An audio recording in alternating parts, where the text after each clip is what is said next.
द्रव्य गृह परिवहन विभाग, त्यासोबत सामाजिक न्याय विशेष सहाय्य विभाग, सार्वजनिक आरोग्य विभाग, उच्च व तंत्र शिक्षण विभाग, नगर विकास, शालेय शिक्षण, ग्राम विकास अशा सगळ्या विकास विभागांना आपण आता टास्क तयार करून दिले। कारण ही लढाई एकट्या पोलिसांच्या भरोश्यावर होऊ शकत नाही।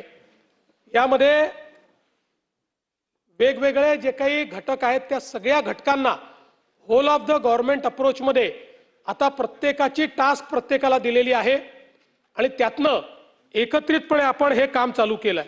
आणि जसं मी मागे सांगितलं होतं की पूर्वी आपण एखादा ड्रगचं कन्साइनमेंट सापडलं की त्या कन्साइनमेंट पुरतं कारवाई करायचो।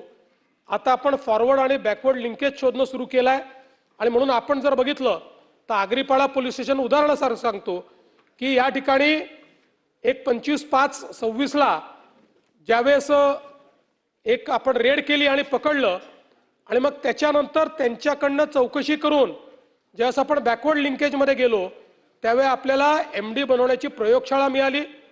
त्यातनं 14 किलो 493 ग्रॅम मेफेड्रॉन मिळालं, जवळपास 50 कोटी किमतीचं। साकीनाका पोलीस स्टेशन मध्ये अशाच पद्धतीनं ज्यावेळेस एक पेडलर सापडला त्यावेळी त्याच्यावर ज्यावेळेस आपण कारवाई केली त्यावेळी जवळपास बॅकवर्ड लिंकेज मध्ये गुजरातमध्ये आपल्याला कारखाना सापडला त्याचा आणि गुजरातमधल्या कारखान्यामध्ये जवळपास त्या ठिकाणी 74 कोटी रुपयाचा माल हा आपल्याला प्राप्त झाला। पिंपरीमध्ये देखील ज्यावेळेस रेंज हिल्सला सिम्बायोसिस हॉस्टेलच्या जवळ अशा प्रकारचा पेडलर सापडला त्यावेळी त्यातही आपण बॅकवर्ड लिंकेज जे आहे ते शोधून काढलं आणि त्यातनं एक्झर्बिया टाउनशिप या ठिकाणी त्यांनी जो व्यवस्था उभी केली होती ती आपण ज्यावेळेस मोडून काढली त्यावेळेस लक्षात आलं एका रूम मध्ये हायड्रोपोनिक गांजाची शेती ते करत होते आणि ती पण आपण त्या ठिकाणी उलटवली। जवळपास 44 कोटी रुपयाचा माल हा त्या ठिकाणी मिळाला। असं जवळपास आपल्याला वेगवेगळ्या ठिकाणी म्हणजे सगळंच मी सांगत नाही पण याच्यामध्ये मला सांगायचं एवढंच आहे की जवळपास वेगवेगळ्या राज्यांमध्ये जाऊन म्हणजे आपल्या राज्यात तर आपण कारवाई केलीच पण बॅकवर्ड लिंकेज आणि फॉरवर्ड लिंकेजमुळे वेगवेगळ्या राज्यांमध्ये जाऊन आपण या संदर्भातली कारवाई करतो। आणि आता आपण बघितलं असेल या पुरवणी मागण्यांमध्ये आपण जाणीव जागृती करण्याच्या संदर्भात देखील मोठ्या प्रमाणात मोहीम हातामध्ये घेतो।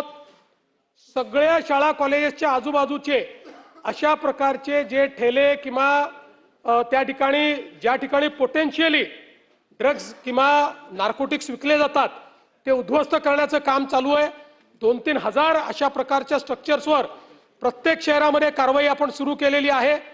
आणि जसं मी सांगितलं आतापर्यंत जे काही पोलीस या नार्कोटिक्सच्या केसमध्ये डायरेक्ट किंवा इनडायरेक्टली त्या ठिकाणी इन्व्हॉल्व भेटले त्यांना बडतर्फच करण्यात आलेला आहे। ही लढाई देश पातळीवर मोठ्या प्रमाणात सुरू झालेली आहे। काही काळ नक्की लागेल पण हे साम्राज्य आपण निश्चितपणे उद्ध्वस्त करू।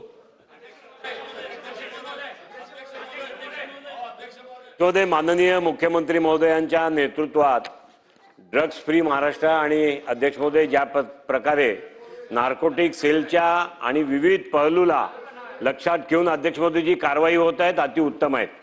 अध्यक्ष महोदय आतापर्यंत या प्रकारच्या कारवाई कुठल्याही राज्याच्या राज्य सरकारमध्ये आपण महाराष्ट्रात मला सुद्धा अध्यक्ष महोदय इकडे 20 वर्ष होत आली आहे मी पाहिलेलं नाहीये ज्या देवेंद्रजीच्या माध्यमातून होत आहेत। पोलीस बडतर्फ करण्याचा जो निर्णय केलाय तो उत्तम आहे। त्याचा अर्थ सुद्धा पोलीस शंकाच्या भोवऱ्यात आहे। अध्यक्ष महोदय हे जे माल पकडला जातोय त्यापैकीचा माल परत बाहेर येतोय का यासाठीची व्यवस्था सरकारच्या मनात मध्ये काय आहे किंवा शासन या संदर्भामध्ये काय निर्णय घेणार आहे?